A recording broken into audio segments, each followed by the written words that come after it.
Larysa Mudrak is a Ukrainian journalist on Hromadske radio and a deputy head of the National Council of Ukraine on TV and radio broadcasting. Early life. Larysa Mudrak is a graduate of Taras Shevchenko National University of Kyiv, where she obtained her degree in journalism. She got her master's degree in foreign policy at the Diplomatic Academy of Ukraine and then took courses at the National University of Kyiv Mahila Academy. Larysa also completed courses at the International Modern Media Institute in the United States. Career.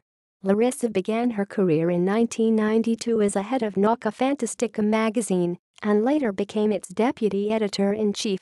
From 1993 to 2003 she worked as a presenter at the Radio Liberty and later worked at the same field in TV programs such as Vikna on channels TED and ICTV respectively.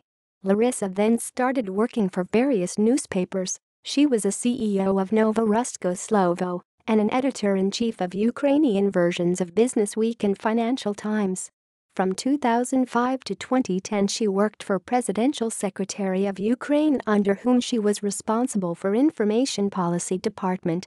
From 2012 to 2014 Larysa represented her homeland at the Steering Committee on Media and Information Society and then was hired by Hromadske Radio in 2014. Awards. Journalist of the Year, 2003. Honored Journalist of the Ukraine. References.